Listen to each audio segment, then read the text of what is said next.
Baik, sebelumnya kita perhatikan kembali pengertian sistem, bahwa sistem adalah sekumpulan komponen atau objek yang berinteraksi satu sama lain antar komponen maupun atributnya.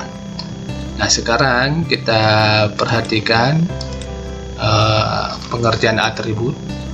Atribut itu diartikan sebagai properties of both object and relationship. Jadi atribut itu adalah properti dari objek dan interaksi atau relationship. Atau atribut didefinisikan yang lain sebagai they manifest the way something is known. Jadi atribut itu merupakan manifestasi bagaimana sesuatu itu kita kenal. Contohnya, kalau saya katakan ada polisi dan satpam, maka Anda semua pasti bisa membedakan mana itu polisi, mana itu satpam. Anda bisa melihat dari propertinya atau elemen-elemen atau komponen dari seorang polisi ataupun seorang satpam. Jadi dari properti-properti tadi, maka Anda bisa mengenal yang mana satpam dan yang mana polisi.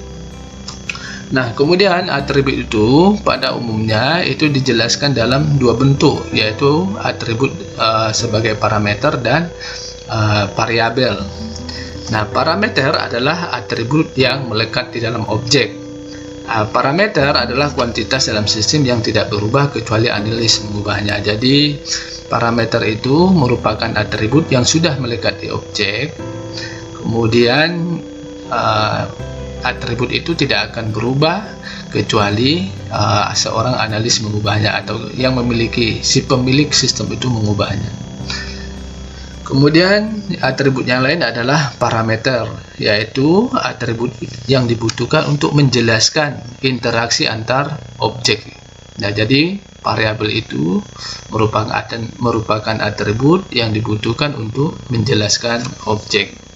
Variabel adalah kuantitas dalam sistem yang ditentukan oleh hubungan fungsional atau interaksi dan berubah sepanjang waktu dalam sistem dinamis.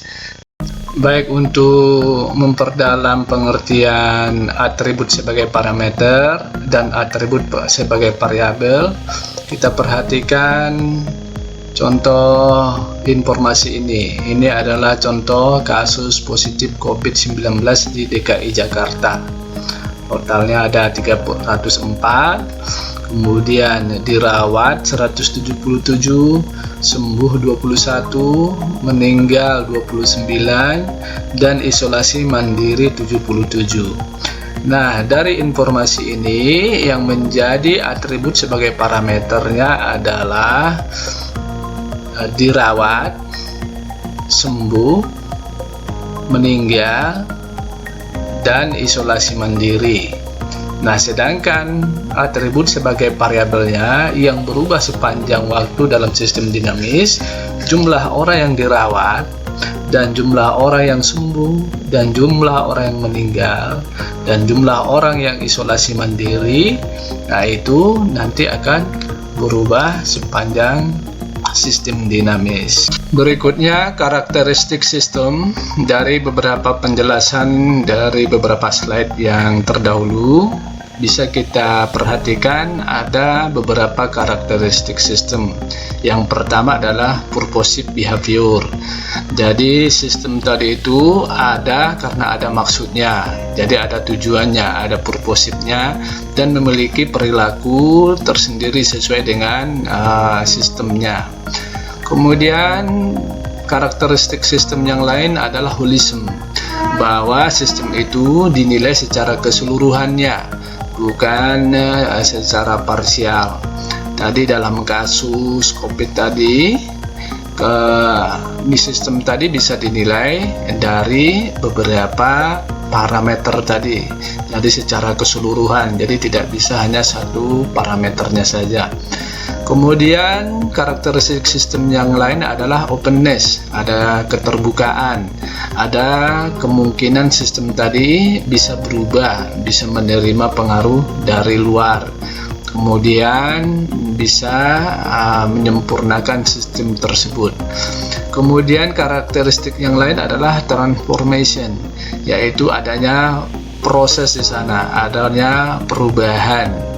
Data-data yang terjadi di informasi COVID tadi ada proses perubahannya, dari yang terdampak, sakit, kemudian meninggal, itu ada prosesnya atau perubahannya. Kemudian karakteristik sistem yang lain adalah interrelatedness, jadi ada hubungan atau keterkaitan antara komponen yang satu dengan komponen yang lain. Kemudian yang terakhir untuk karakteristik sistem adalah kontrol mekanisme. Jadi ada mekanisme kontrol terhadap sistem tadi sehingga sistem tadi bisa berjalan sebagaimana mestinya. Demikian untuk pertemuan kali ini. Selamat belajar.